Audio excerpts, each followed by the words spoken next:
Please.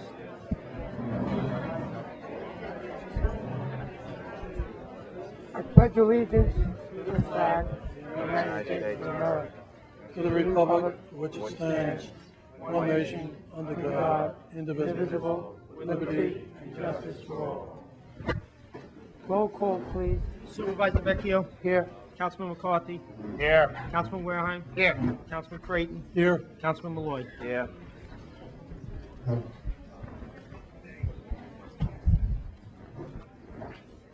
Good evening.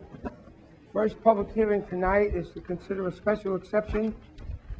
Petition 2013 number 2 as submitted by Laura Gallagher, Barbara Parada, the Whisper Winery for special exception for winery events on property located on south side of Edgewood Avenue, 65 feet east of Glenridge Drive, south in St. James. Good evening, Mr. Supervisor, members of the town board.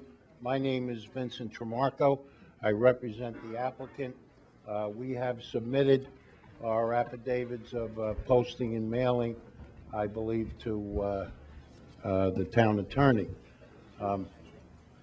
As you know, this is a special exception application pursuant to a zoning ordinance or ordinance that this board passed around 4/22/2010. So it's a new ordinance, and it's basically, the application tonight is for a permit.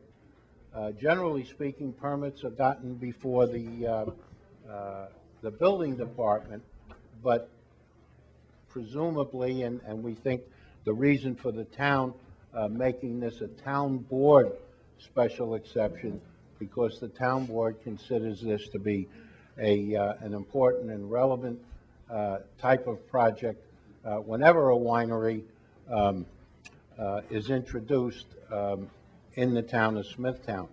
The first thing I'd like to indicate is this is in an agricultural district. It's District 3 that was passed by the state legislature and the county legislature. So it is in an agricultural district. The Barella Farm has been in existence since 1945. In any event, we're here tonight to present our case that we do conform to the criteria and to the conditions that you have promulgated as the town board when you legislated the enactment of this special exception.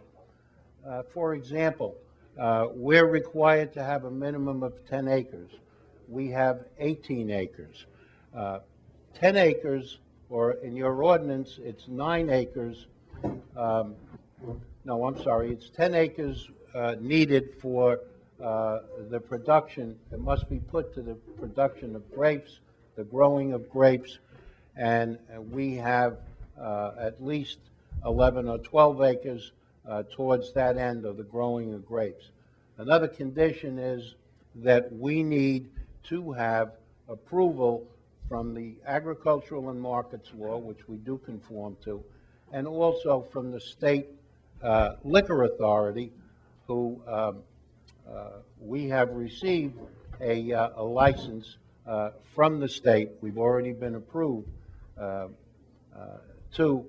sell wine. Now, another thing that they've asked us, or you've asked us to do pursuant to your ordinance, is to tell you what we're going to do with this property vis-a-vis and with respect to winery events. Well, what's a winery event? Well, in your statute, you indicate that it may include festivals, weddings, receptions, conferences, a seasonal restaurant operation, things of that nature. We also will probably have christenings, bar mitzvahs, certain club meetings. For example, the Rotary Club may want to use the space, various events. You do limit those events during the week from Monday through Thursday between 8 a.m. and sunset. We will conform to that requirement.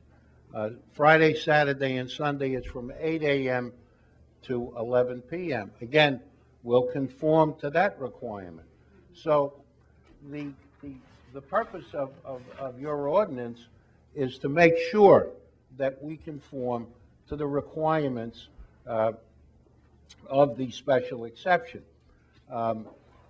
You have the authority, by virtue of this ordinance, to pass this special exception, and it would really be in a general way. One of the things that your planning department asked us to do, and we did to the best of our ability, is indicate the type of events that we're going to have. And I indicated what type of events we're going to have. The number of persons at an event, that's very difficult to determine because we're new. We haven't had any experience in this area. But I can tell you that we will conform to the requirement of the ordinance, which indicates that we can have no more than 20 persons to the acre. There's almost 18 acres. So you do the math, we're permitted to have approximately 350 to 360 people. Will we have that type of event?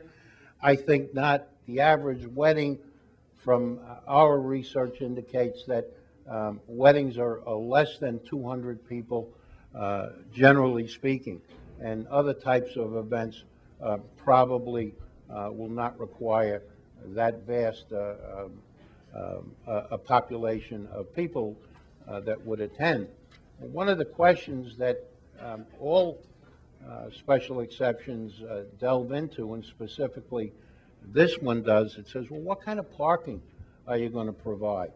And the parking, you can see if Carmine Grasso, one of our architects, would show you, is indicated in the area where the laser light is showing. Generally speaking, parking requirement for events, restaurants, and catered events are 4 persons per car. I believe the total number of parking that we have is better than 170, 170 parking spaces. Will we ever use that? I don't know, but it's there. Another issue is, well, what happens when you come off Edgewood Avenue? Edgewood Avenue, we all know, is a busy road. It's a well-traveled road, and it kind of jams up during the commuter hours. Generally speaking, we're not going to have any events that happen during the commuter hours. Usually weddings and all types of events happen after 7 o'clock in the evening. The other thing that we've provided for, and again, Carmine, you can show me on the site plan, is we have space for about 43, 44 cars that can queue up off of Edgewood Avenue. So the concern that people may have is they're going to back up onto Edgewood Avenue, and you'll have a tremendous traffic jam. It's not going to happen because of the expanse of property that we have with respect to even the queuing of parking, let alone parking can be the valet parking will be moving those cars to the back in a rather rapid fashion. So I think the issue of parking is not something that's a concern, especially with this site because it's so large. Again, the type of temporary facilities that we will use are a tent for outdoor weddings. Carmine, can you show with your laser where the tent area is? And dance floors, of course, within the tent. There are sound systems also within the tent. And as I said, the parking management and practices that we will have will control the parking, but more importantly, the queuing of the cars as they come into the facility. The next issue that the ordinance talks about is the setbacks, the separation between the parking and residential property. The closest parking we have to residential property is 86 feet. The requirement is 50 feet. So, and then we only go further from that point. And I think the largest or the most expansive distance between the residence and the parking would be where on that?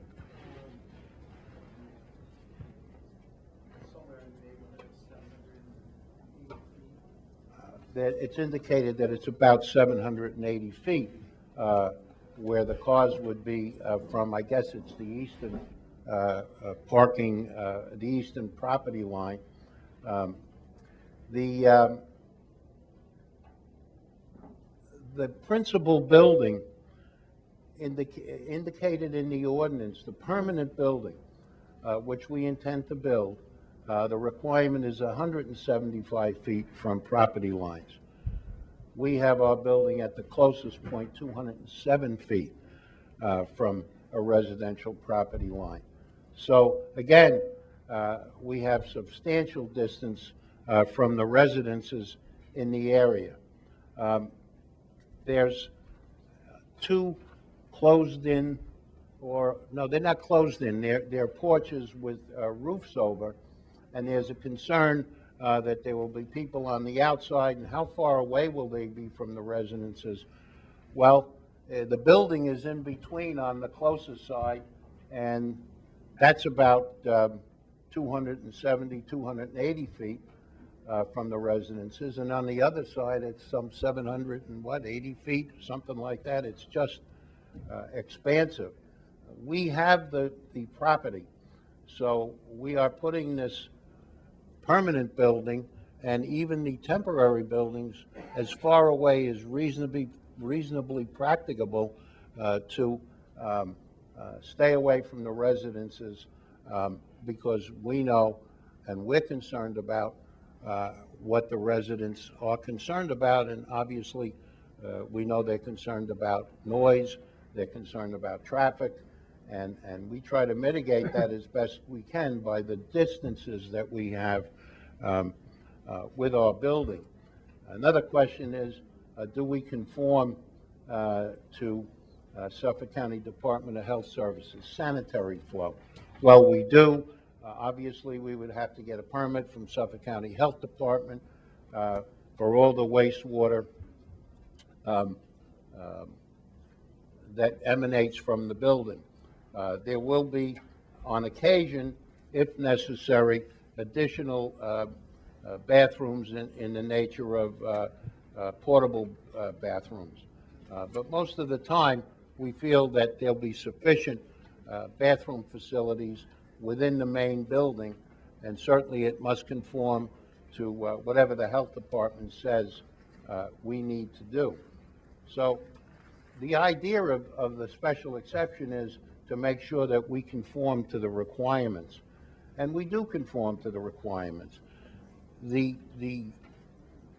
What I'd like to emphasize tonight is we're just conforming to what you, as the town board, passed not longer than 2.5 years ago. This is the ordinance that you passed. This is what we're conforming to. We're not asking for any variances with respect to this project. Again, we're mindful of the residents, and I think you have a few residents here tonight that are going to speak, and hopefully we can answer any concerns that they have. So we conform to the special exception, and we hope that the board would look at this project as something that's beneficial for the town, beneficial for the residents, and hopefully we can answer any questions that the board has. We have the owners of the property here tonight. We have our architects, and we have a few people that have experience with wineries that are located out east. So with that, Mr. Supervisor, members of the board, If you have any questions, I'd be happy to answer them. I do. Did you want to be heard? Well, go ahead, sir. You keep referencing special exception and requirements, Yes, and you have to meet the requirements of the ordinance for the special exception to be approved, correct? that's correct, unless we ask for a variance, Well- which we haven't.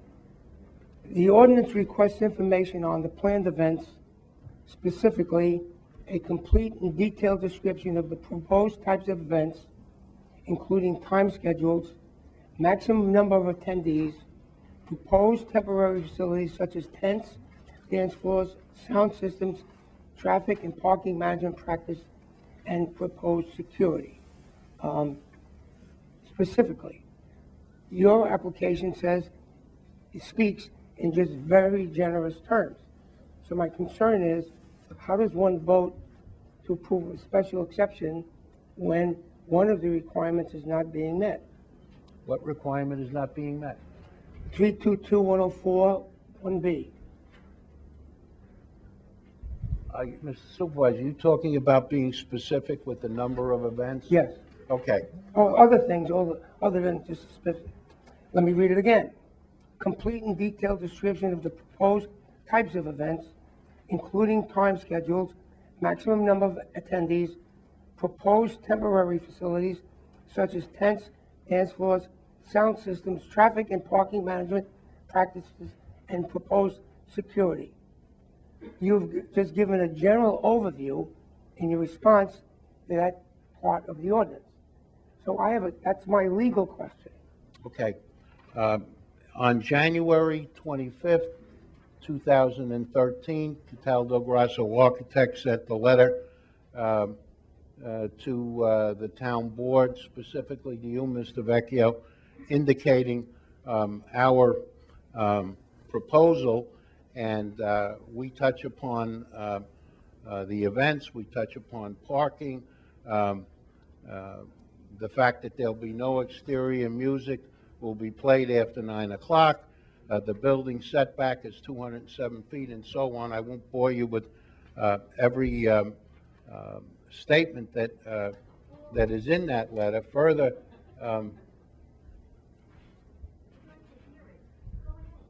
Mr. Tramarko, just stay with the letter. You concluded on the letter? you want me to read the letter? No. Okay. I'm just paraphrasing a couple of other things. It goes into lighting. It talks about wastewater flow. It talks about the amount of occupancy. The maximum would be 360 people.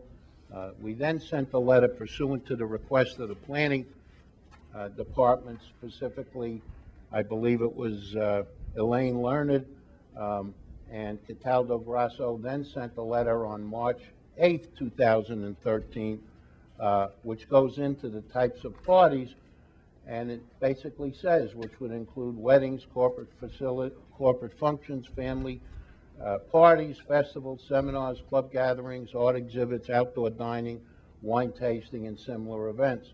The proposed temporary facilities for the winery events would include, but not limited to, tents, portable dance floors, stages, sound systems, etc. One of the things that I think that is a very difficult question to answer is, the question is, well, how many events will you have in the course of the year? We don't know.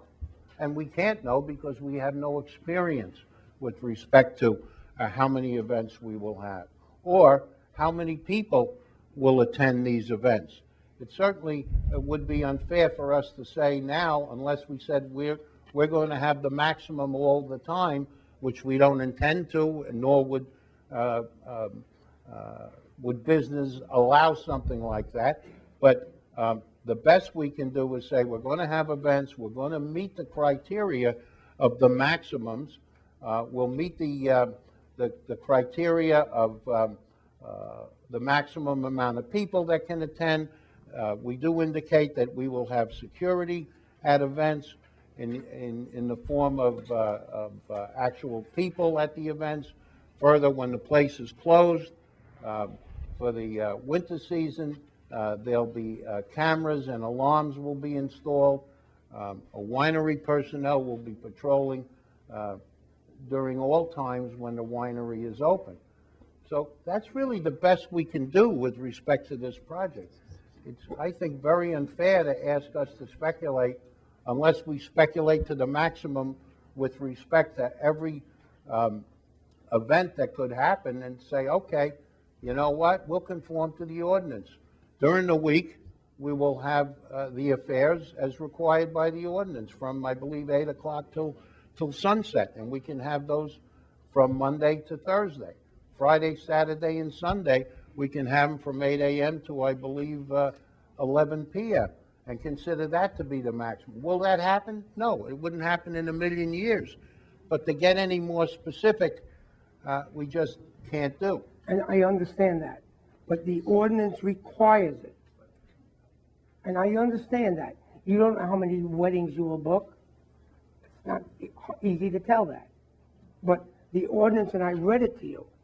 My question is, from a legal point of view, this is a special exception application. The petitioner must meet all requirements of the special exception. Am I right or wrong? You're wrong. I'm wrong. Okay, you asked the question, I'm going to try and answer it now. We have indicated to you, as best we can, pursuant to the ordinance, that we'll do the maximum as provided for in the ordinance in every provision. Short of that, I can't do that. And if the ordinance, if you read the ordinance that says, well, I must tell you how many weddings we're going to have in year 2014, I can't do that. It would be impossible for anybody to speculate that. So I'll say, consider it that we'll have the maximum allowed. So I don't disagree with you. That is difficult to adhere to. But nevertheless, it is the ordinance. Mr. Supervisor and town board members, you guys passed the ordinance. I agree. didn't. So I don't disagree with you. But if we're going to have a legal public hearing where it's required that the applicant meets all the requirements, and you do not meet the requirements of 322, 104, 1B, and if the ordinance needs to be changed, then the ordinance has to be changed. I believe that this town board, pursuant to the ordinance, where I'll tell you the provision, it indicates that you can put certain conditions on this special exception. I believe it's,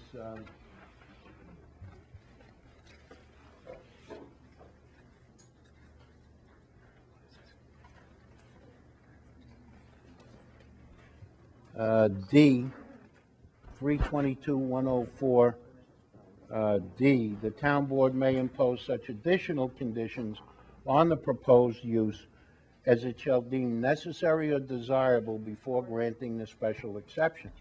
So if I say to you, I'm going to the maximum on all of these requirements, the town board may, I'm not saying I would agree to it, or my clients would agree to it, but the town board may say, okay,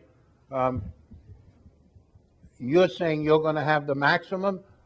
We say, well, you can't have more than X during each week.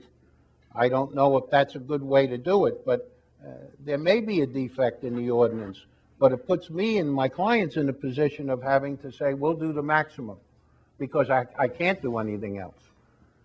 Now, I think we can modify it by you being the town board, looking at that section of the code and saying, okay, we're going to put conditions on, reasonable conditions, so that we can move forward with this ordinance and allow the applicant to have a winery there, which this board passed only a couple of years ago, and still protect the public if it feels it's necessary to do it. And that's the best answer I can give you to an ordinance that has these type of conditions. I can only go with the Look, maximum. I don't want to belabor it. I understand your dilemma.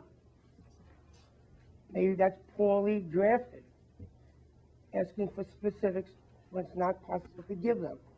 But I am being a stickler on the legal connotation here.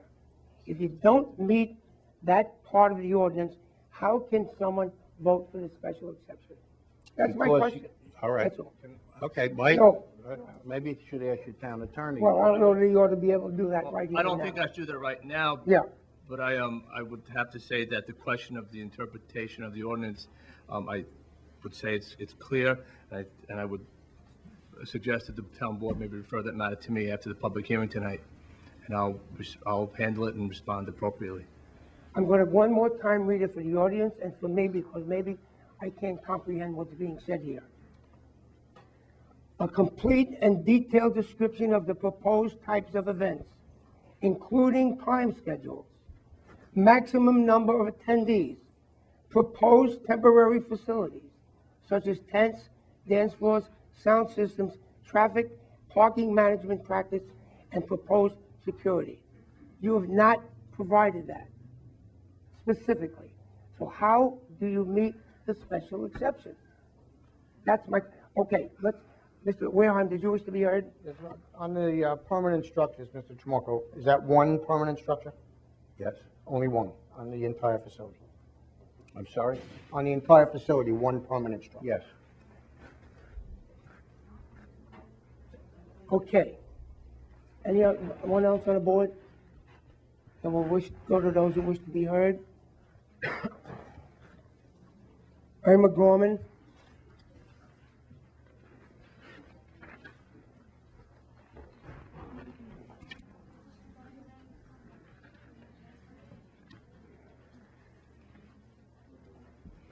Good evening. We beg you to support the citizens of Smithtown in their opposition to the catering hall. It will bring unnecessary noise from music playing in an outdoor venue and increase traffic to a quiet residential area. The winery is surrounded by homes, and the catering hall would be within a very short distance of their backyards. It will have an impact on the quality of their lives and the property value of their homes. Have you taken a drive over to the area to see personally how this neighborhood is going to be affected? I don't think you would want to live with a situation like that which might occur. Here are some of my specific concerns. There have been mentions of events of up to 360 people. The map, however, only indicates 58 parking spaces. Where will the overflow cars and buses park? By the buffer by Glenwick Drive South? There will be people leaving the winery under the influence driving down the road while children are walking to and from school. Nessequake Middle School is almost directly across the street. Music will be playing in outdoor areas. Even with the prescribed decibel limits, this will be very disturbing and constant. Will you conform to the town's requirements? There will be no exterior music after 9 p.m., but how about after 8 a.m.? Will there be a contractual limit on the amount of people attending events? It has been said that that's going to be rather flexible, which is disturbing. Please take these concerns very seriously. There are many angry people here who are opposing this winery. You need our votes and support. Thank you. You're welcome.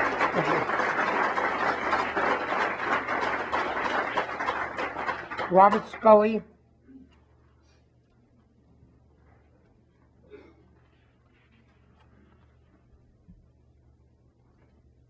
Good evening, gentlemen of the town board. My name is Robert Scully. I live on Lynham Court in Smithtown, New York. I am not within 200 feet of the winery property, but I'm certainly within earshot of it. Now, no matter how you cut it, a winery is a winery, and that's an agricultural activity, no doubt about it. But a catering hall is not. No matter how cleverly Clinton-esque the legal argument may be, a catering hall is an industrial activity, no matter where it's located. And it's proposed to be located in the middle of a residential area.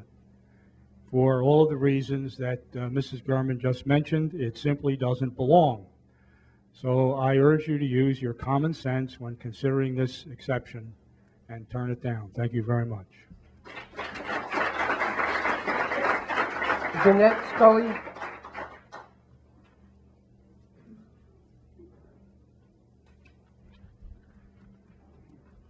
Good evening. Jeanette Scully, 7 Line M Court, Smithtown. As my husband just stated, we live on Line M Court, which is not an adjacent property to the winery. However, the sound from the winery directly impacts on our quality of life. For example, we have for a year now, during the summertime, put up with the popping sound of the cannon once every minute, from 8 in the morning to 6:30 at night. I think we have given up enough for the Barella Farm. We don't need more music, more noise coming from that property. And I ask you to consider the residents of Smithtown and our quality of life. We are not here to support the Barella Farm. Their financial problems are their problems. And unfortunately, we should not have to pay the price for that. Thank you. Thank you. Frank Eisinger. Mr. Eisinger.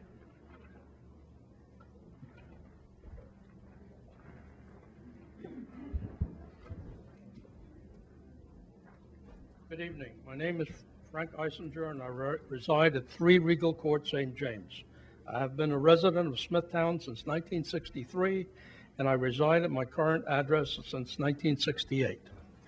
Gentlemen, there's more to this application than meets the eye.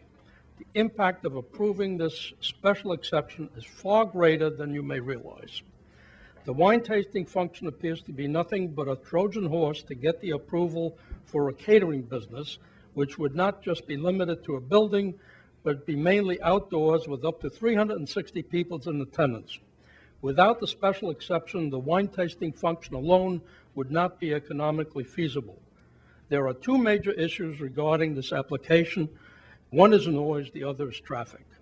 Let's consider noise first.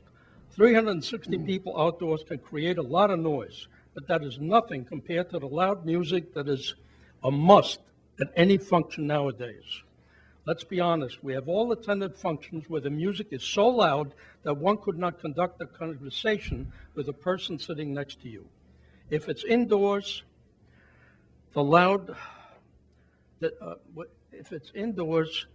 neighborhood is not really affected, but outdoor is going to be unbearable, especially for the adjoining developments. I live a distance from the railroad crossing on River Road, and I hear the train whistle loud and clear. Regarding traffic, approval of this application would create a nightmare along Edgewood Avenue corridor. Edgewood Avenue is also known as Smithtown Bypass North, is a 1-lane road in each direction, is already bumper to bumper at rush hour.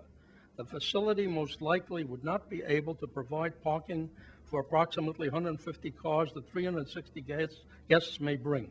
Most likely, the Hartsdale Street running parallel to the railroad tracks will be extended to the winery property to provide access for emergency vehicles and provide access and egress to the winery property at the Edgewood Avenue and Glenridge Drive South traffic light.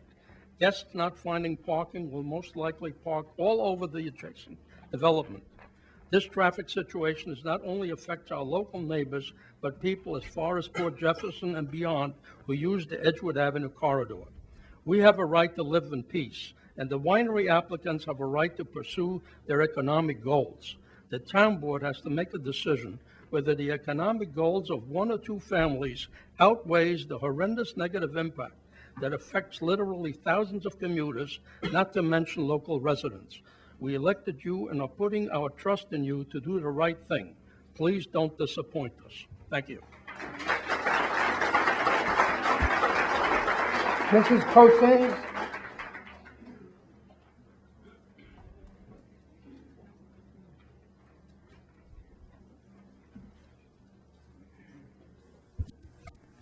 Good evening, Supervisor Vecchio. Good evening, Board. I don't have any paper, but I think I can speak my peace of mind. I live here for 40 years. This is a residential area, and now it's becoming a commercial area. We have lived here, and we don't mind if the Borelli family wants to earn a living by growing grapes, by the catering hall with outdoor tents and music, All of you have been to different affairs where you can really not hear what's going on. Now, this is being crammed down our throat. According to the papers, there was already a meeting. And I would like to ask all your board members, do you live in Smithtown? Have you ever driven around on this side of Edgewood and on the other side to really see what's going on? This is not acceptable. We are not against the family earning a living. What we are against in turning it into a commercial area. And don't tell me that a winery and catering hall and all this other stuff that goes with it is not commercial.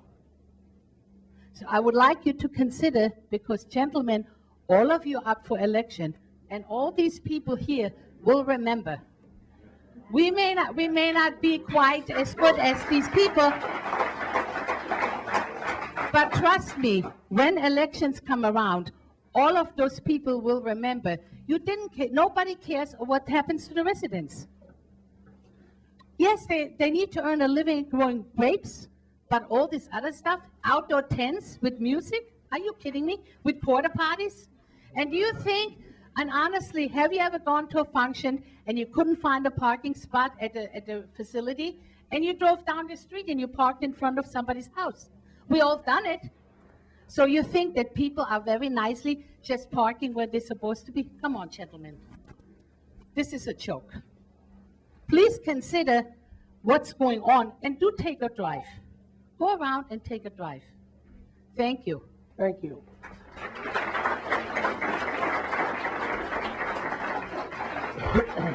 Is this Mongo?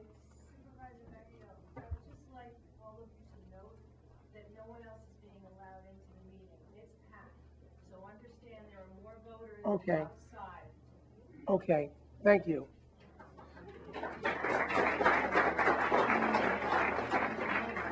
The next speaker is Ann Mongo.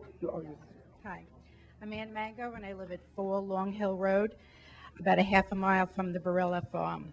My husband and I have lived in Smithtown for 35 years. In the last several years, we have seen the property values here, like everywhere on Long Island, go down by hundreds of thousands of dollars.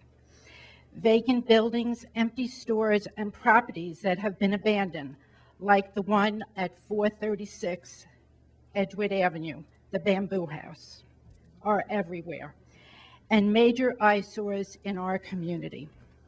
By allowing the Barilla Farm to finally move forward with the winery and restoration, it would mean progress in Smithtown.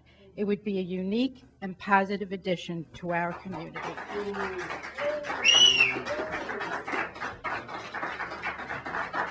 Mr. Forte?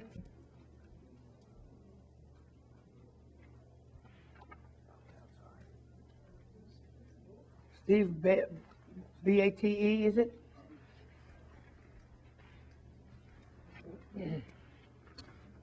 Thank you, Supervisor Vecchio, members of the board. My name is Steve Bates. Admittedly, I don't live in town. I actually am executive director of the Long Island Wine Council. And I'm just here tonight to provide a little bit of context in the economic value of events for our agricultural community. The Long Island Wine Council represents 47 of the 58 licensed wine producers on Long Island and some 44 tasting rooms, of which 40 are located on the North Fork. Retail sales are absolutely essential to the viability of the Long Island wineries. While some wineries do sell to wholesale accounts in the New York metro area, the high cost of production in terms of land, equipment, and of course labor makes it extremely important that wineries can count on higher margin direct sales to consumers. Both New York State agriculture and markets laws and alcohol beverage and control laws recognize and reflect the importance of direct sales to maintaining agriculture and preserving farmland across the state. Many local communities also understand that direct marketing is not only important to the wineries and farms concerned, but also to many other businesses in the local economy that depend on the tourism that it brings. On the North Fork, agritourism is a primary economic driver. There are a range of approaches used by wineries to attract customers to their tasting rooms, but there's no question that events play a key role. Again, state law recognizes that events, whether they be for wine club members, the general public, or private parties, are a critical part of a marketing strategy. And here's a caveat: as long as the purpose of the event is to sell the winery's products and not as a catering hall rental facility. I know there are concerns about worst-case scenarios involving winery events, but I think it's important for people to realize that our members are really not in the business of throwing wild parties and turning intoxicated people loose on our town roads. For one thing, our local products come at a relatively high price, so that most events are clearly targeted at a certain type of clientele. Even weddings are valuable not just for their site fees, but as required under Ag and Markets law, must provide even more revenue from wine sales on that day. It's also important to point out that it's against the law for wineries, like any other establishment that serves alcoholic beverages, to serve anyone that appears intoxicated.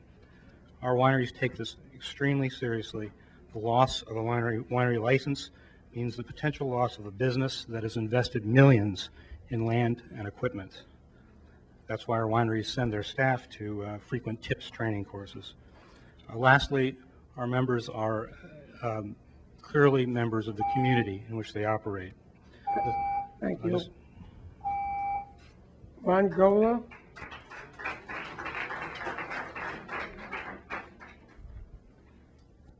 Good evening, Smithtown Board.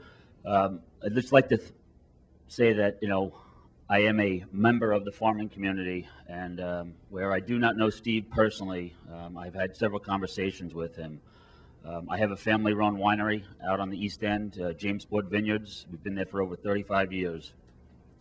And as Steve has stated, the real challenge in running a business is how to be sustainable. And sustainable means the environment, the people that are around us, how it impacts the local community, the neighbors. I have neighbors directly behind me and around me at my facility. And it's a balancing act that you have to have that relationship to make sure that everybody gets along, especially with the noise. It is a short season. It is something that I know all of you understand and I feel for, because I have neighbors that create noise around me also. And so what I would just really implore as you make your decision is to remember how hard it is to make a living growing something from the earth and then processing it. And the special events or the course of the natural business that we do, those are the needed things that we need to do in order to run the business successfully and financially. And that's most importantly, being financially successful. Because without that, we don't exist. And farming will not exist. There's only 380 farms left on Long Island, and that's pretty much a sad state. It's headed in a downward spiral. There's no generations coming back to want to do it. Land costs, chemical costs, things that we have to run our business, and I know it affects the people that are strictly around it. But we cannot survive if we don't do the things we need to run those businesses successfully. Thank you. James Waters?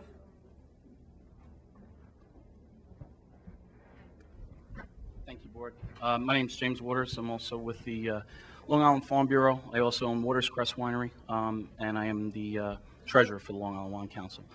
I'll echo some of the things that Ron basically indicated. Whether people realize it or not, at the heyday of the potato day, we had 55,000 acres in Suffolk County to farming. We're down to less than 600 today. 30,000 acres left on the East End. We've just lost 4 farms in the last 6 months. Farming is not making sense anymore. The next generation is looking at the farmland, and it's not cost effective. Diversification is the only way it is going to survive, okay? Understanding the business, okay? These people have been here since 1945. I think they've done probably a very admirable job within the community. They've grown different crops. They're diversifying for the simple fact of existence, okay? I think they respect the neighbors, and it's good that the neighbors are here to voice their opinion and concern, because they should be. And they need to hear from them what their concerns are. We're all neighbors, we're all taxpayers. Our kids go to school. We all communicate within our community. We understand it. We're the same. We sit on that side too. And we understand what it's like The cannons, yes, unfortunately, at times it is a necessary evil to be able to control the birds. You can lose an entire crop within 3 to 4 days. That costs you $7,000 an acre to manage. Okay? It is an extremely, extremely sensitive commodity. I can't tell you how much. 2011, I lost 45 to 50% of my crop in one season. In direct sales, it's going to cost me close to $500,000 that I don't have, that went to the ground because of Mother Nature. This is the nature, and this is something that this family has decided to step into, and it's very courageous. And I think what they're trying to really do is keep the existence of their farm, trying to diversify it. They've got an 18-year-old son that possibly might want to come into the business. I give them a lot of credit. Okay, my future of my family, I don't know if my kids are going to look at my business or my farm. So I just would like everybody to understand that. It's great that you're at the table. I think they're hearing your concerns. You got to just come to a basic meeting of the minds in the center. I think it makes sense for the town. I think it makes sense for the taxes. I think it makes sense for the land preservation. But people have to realize, okay, that yes, they have to realize on their side that, yes, it could affect the community. We need to have the noise ordinance like you put together. They're sound. I have a winery business. At times we do play music. We have our own monitors. We make sure that it doesn't disrupt the public. In the 14 years inside of my facility, I've never had one resident ever complain. I have neighbors all around, okay? I am very respectful, and I invite them in because they're part of the community, okay? They're our customers, and it's the future. Thank you. George Marshall.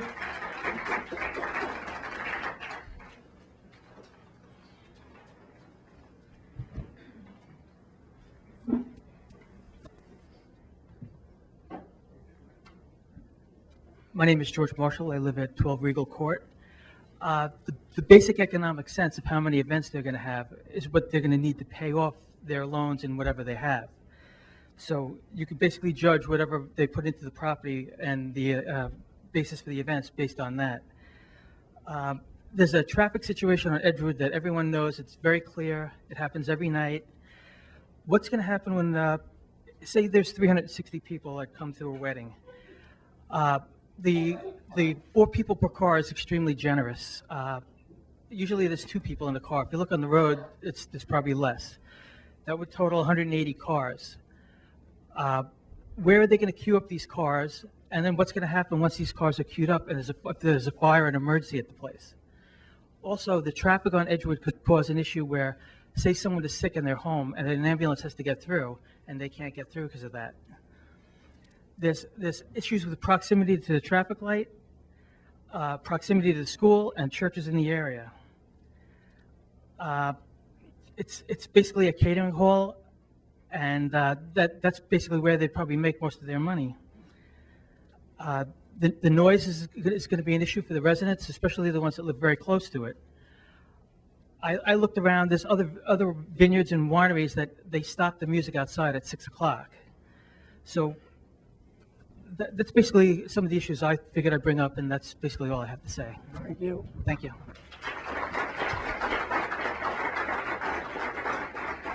Vincent Scafford Jr.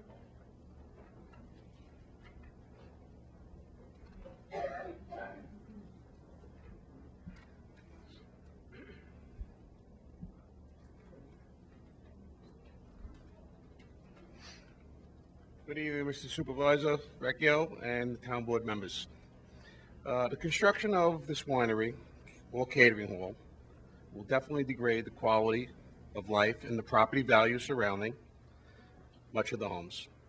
A quick look at Aaron Street and Glenridge Drive South shows just how close these buildings are going to be to the residents. Mr. Tamarco, I think you said it was 207 feet from one home? Well, I wrote down 207. Town board, if you want to correct me, I believe it was 207 feet. Anybody that's had a DJ or been at a wedding recently knows that 207 feet, if you were in a quarter-acre parcel, it's 2 homes distance, okay? It's going to be very loud. The fact that there's open fields, trees buffer is not going to help, okay? You have open fields on the other side of the building, and it's just going to travel and transmit. You have to think of the welfare of these people that every weekend they're going to be exposed to this type of music, noise, porta potties. You know, it's very easy for somebody that doesn't live in the area to say this is a wonderful thing. Well, the fellows from out east that have tons of acreage surrounding them. This is 207 feet from the closest home. It's absolutely no way that you can play DJ music or live music and expect people to live every day of their life listening to this kind of stuff. Let's also keep in mind what happened in Hop Hog. There was a club off of 347 in Hop Hog next to meat farms, and the people in that neighborhood suffered with that situation for many years, and it just doesn't work out. I would love to have a winery. It would be a great place to go, a nice thing to have, but nonetheless, based on what the land permits, it's not practical. Thank you. Robert Brown.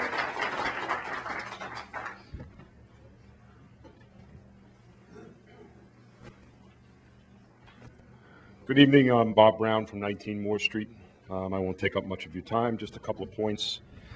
I'm curious about a couple of things. First of all, this is to be a winery, although I believe, if I'm not mistaken, that there will be no production of wine on the property, just the growing of grapes. I don't know if that's an issue with the agricultural law. No, I believe that we've approved a winery. This issue is about events. Okay, well, I don't think any wine is produced there. I don't know Well, whether it will that be. will be, okay. As far as good neighbors, these individuals who have the farm and have for many years, I don't believe that propane cannon was discussed when the ordinance was written several years ago. That was mentioned earlier by Mr. Tramarko. If that's such an integral part of the production of wine on the land, and it wasn't mentioned when the decision was made about whether we should allow that to happen in Smithtown, what isn't being mentioned now about what's going to go on at the catering hall that we're discussing tonight?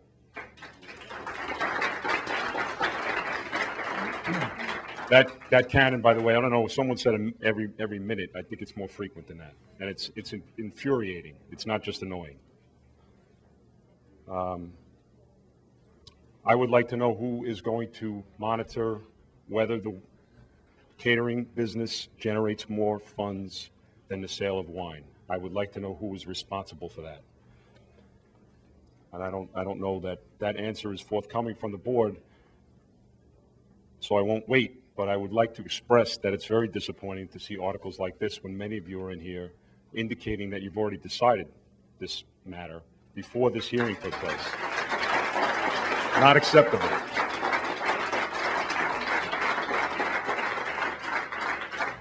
Lenore Cernitz.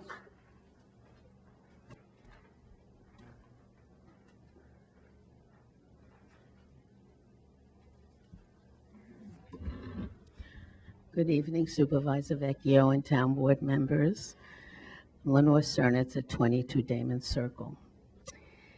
I think my neighbors in the community have already voiced the same opinions that I have, so I won't reiterate what they've said, but this facility, as it looks like it's going forward, is distressing and a great concern. I was curious that Mr. Tramarko had based the 360 on 18 acres that they farm, when actually he also said that 11 acres are what the winery is on. So that seems to be where he gets the capacity for the facility. So I think that you should consider that if you're at all considering it, which I do not want you to consider it, but that is something that you should note. The porta potties are dreadful.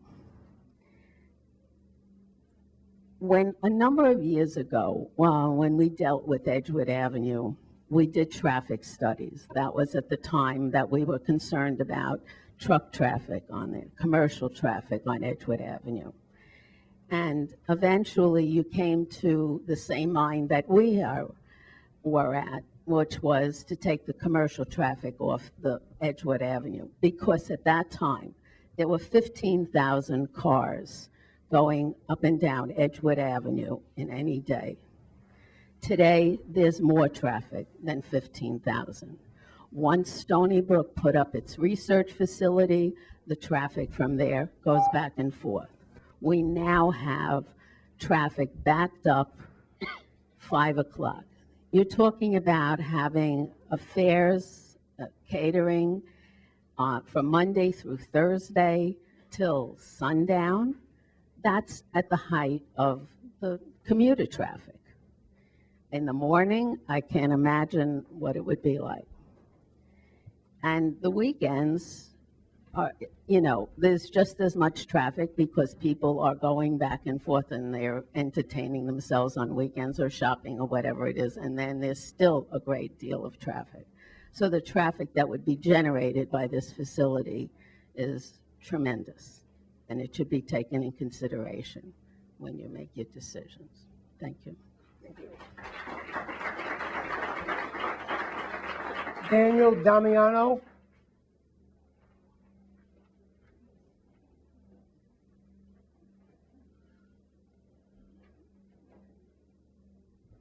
Hi, Dan Damiano, Fleetwood Road. I am a Smithtown taxpayer for over 15 years. I think we have a unique opportunity before us, and it would be a shame to let this pass by without giving its proper due. You have a business that we all look to have in this type of scenario where it's going to be a green business. You have something that's going to preserve the residential properties as far as the natural landscape that we've all grown accustomed to.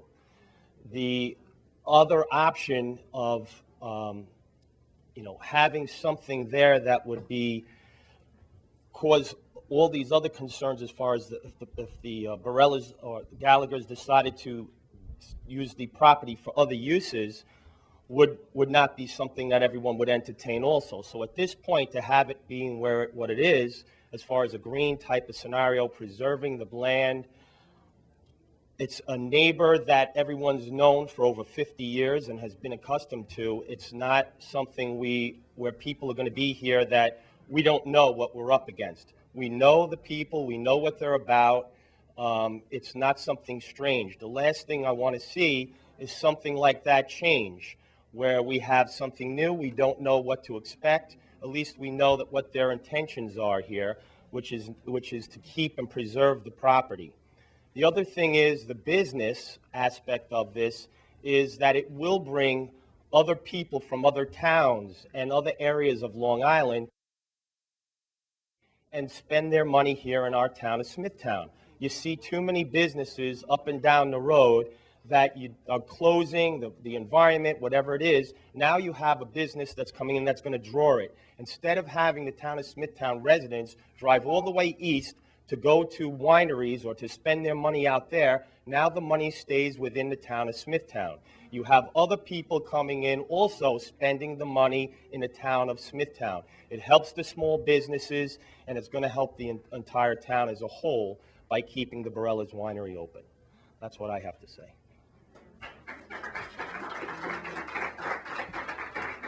Thank you. I can't read the name, 8 Burrell Court. Is it Dominic?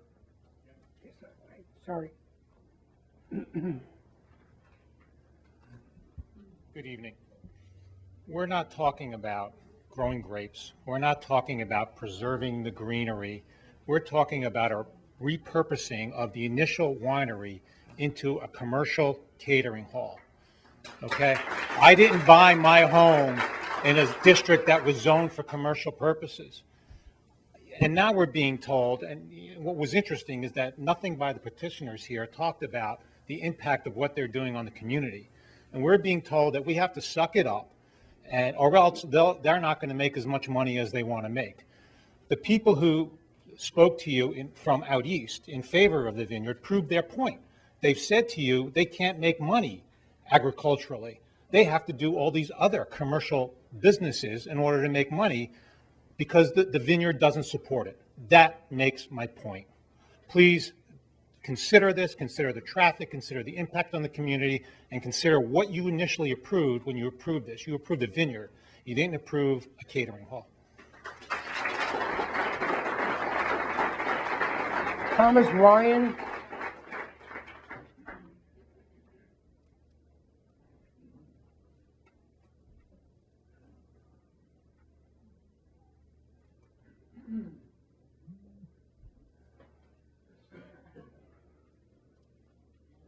My name is Thomas Ryan. I live at 8 Regal Court, St. James. My son-in-law's father just recently sold his farm. It was 40 acres. He got $10 million for it. So I don't know if we should think about how poor the Barillas are. The bottom line is, though, there are about 200 families that are going to be affected by this catering hall. By the 200 families that are going to be affected by this catering hall. Now, our taxes might go down, or they should, if we can't sell our houses at the same level that they're at now.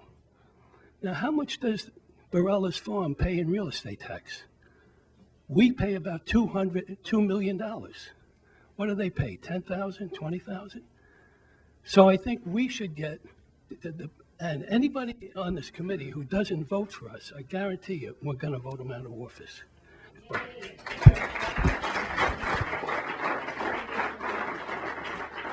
Linda Maskey, 7 Tusa Court.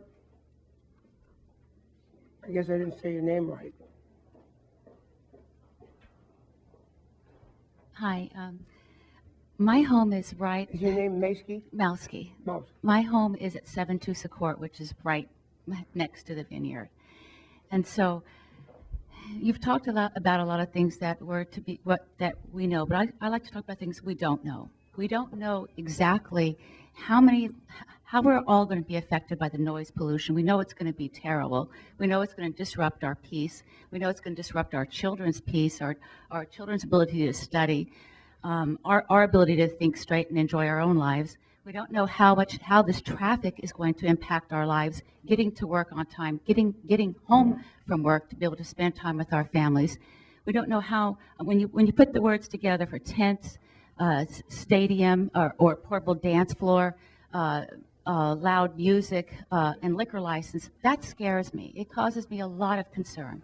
We already know that there's a lot of lives lost needlessly due to people under the influence of alcohol.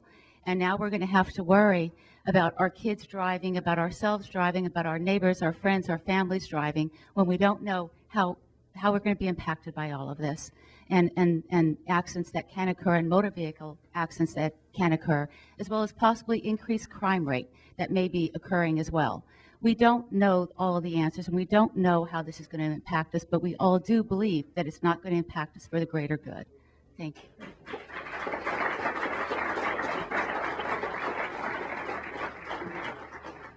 Mr. Awad, AWAD.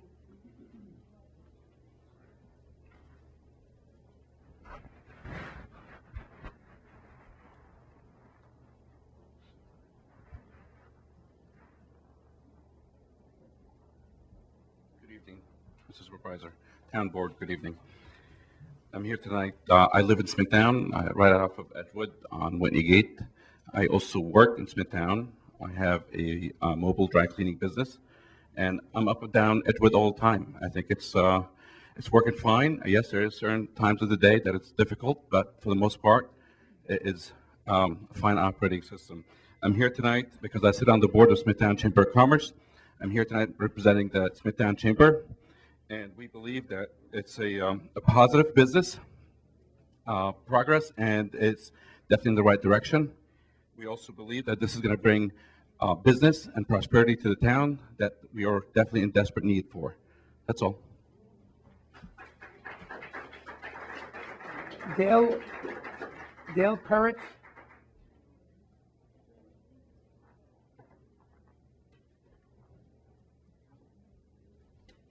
Gentlemen, Pull that down, ma'am.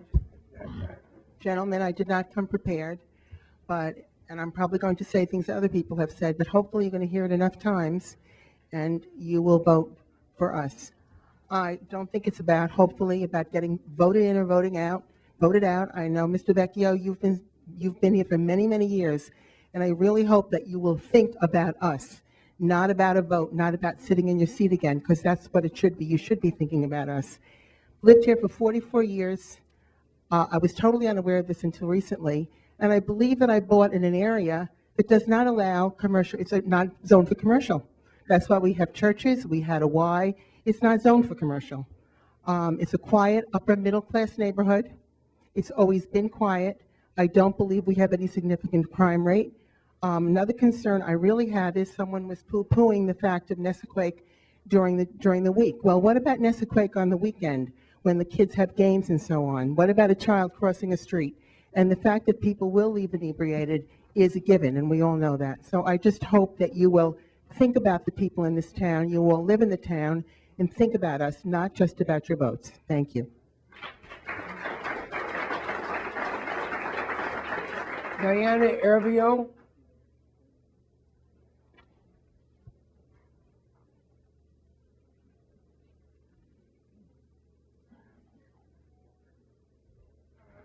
Diana Ervio. I live at 12 Tusa Court, which is right near, oh, do I have to press anything? No.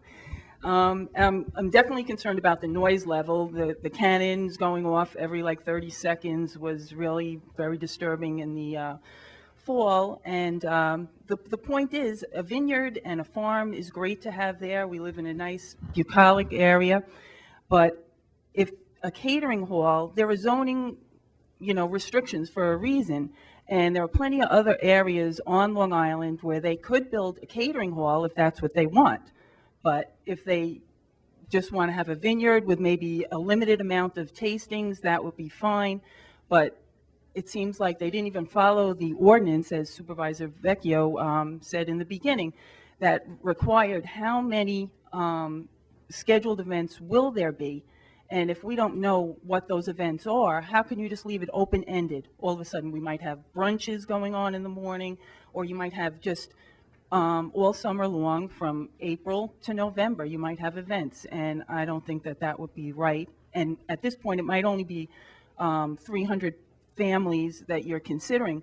But if you okay the ordinance here, in the special exception, who will be next? Can I build a catering facility on my property or someone else in another area? No one will be able to have, maybe it'll be next to your house next. So that's what I'm concerned about. So, thank you. Jack Kessel.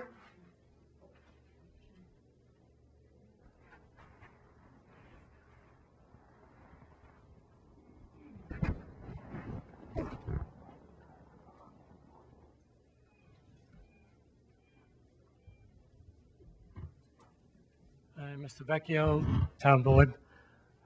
I'm really here just to talk about Smithtown and what Smithtown meant. Before there were houses, Smithtown was farms. There are very few farms left in Smithtown. Farms give us open space. Now, a winery, if you look at it aesthetically, a winery is a nice piece of property. You ride down Edgewood, you see the vineyards, you see the care that they take to make it all look neat and so on. I would not like to see that not being able to be continued, where the people who own that are not able to support that business and eventually sell it so that you can build, I don't know what the zoning is, but you can build 18 more houses or 36 more houses, depending on if it's an acre or a half acre. And I think what's happening is the more space we give up,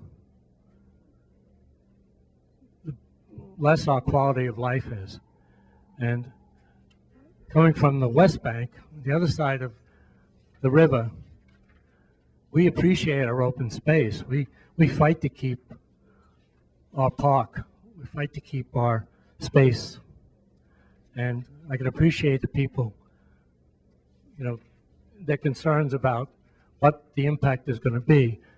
But the alternative is, what would happen to that property if this farm, this agricultural business, could not continue? And that's all I have to say. Thank you. Michael Giannatasio.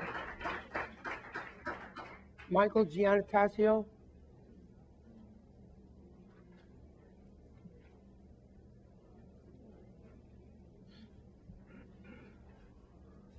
Good evening. I'm Michael Giannatasio. I'm at 105 Glenridge Drive. I think I'm about the closest person to what's happening. The cannon is atrocious.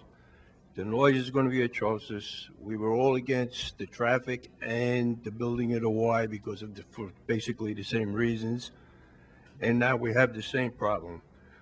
I've heard everybody else's voice to their opinions, and I agree with a lot of it.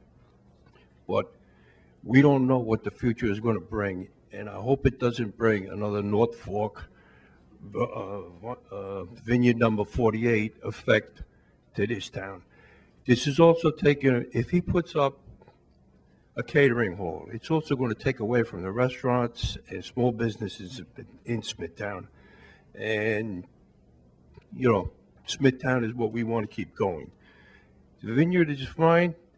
Agriculture is fine. Stick to agriculture. What do we need the wine for? Let the winery stay out east. I knew Joe Barillo, the father, and I talked to him every summer when he plowed the field. And he wanted to keep this farm in his family forever, but he wanted to keep it as a farm. I think he's turning over in his grave that it's a winery. That's all I have to say. Thank you. Susan Rapp. Susan Rapp.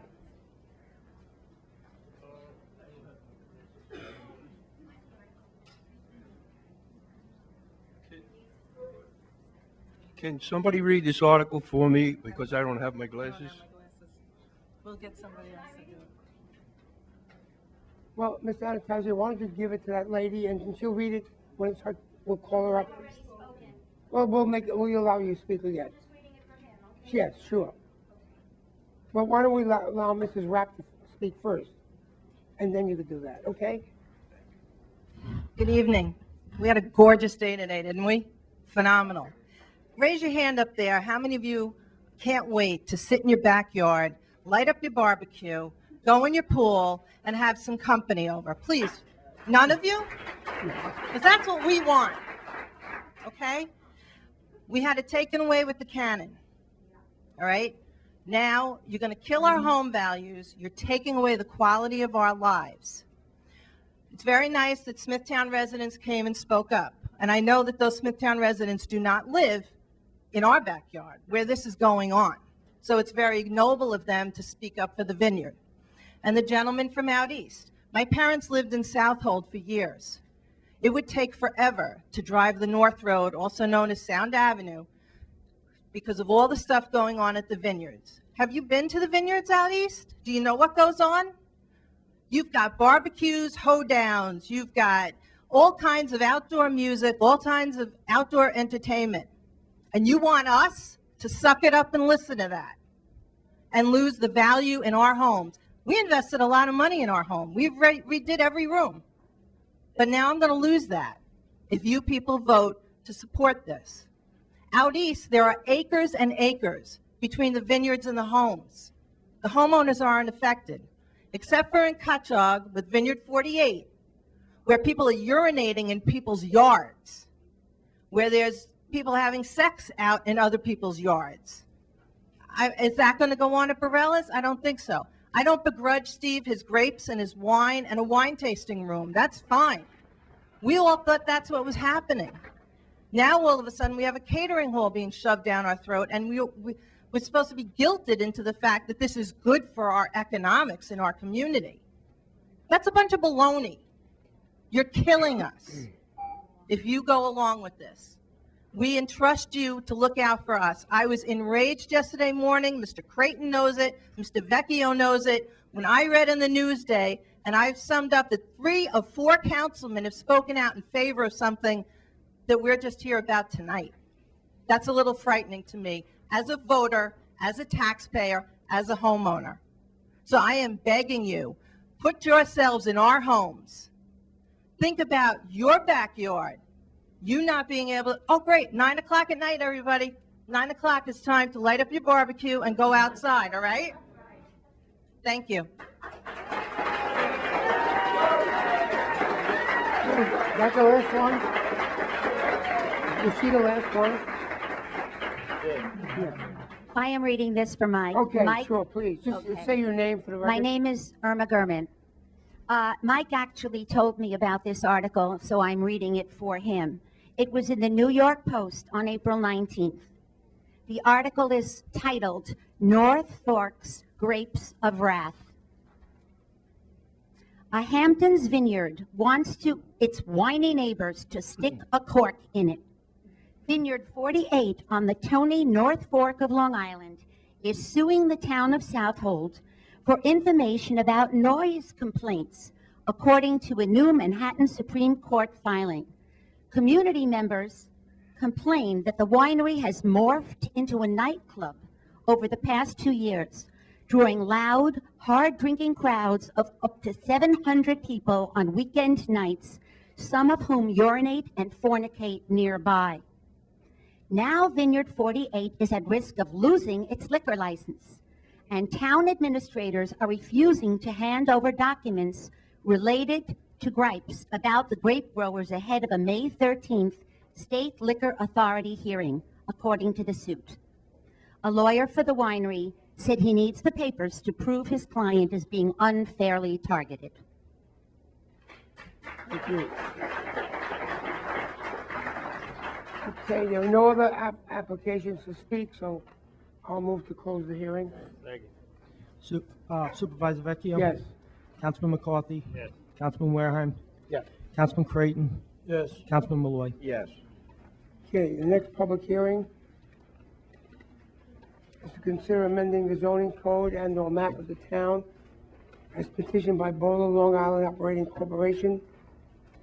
Zoning petition 2012-06 for change of zone from quarter acre to neighborhood business on property located on the northwest corner of New York State Route 111 and New York State Route 347.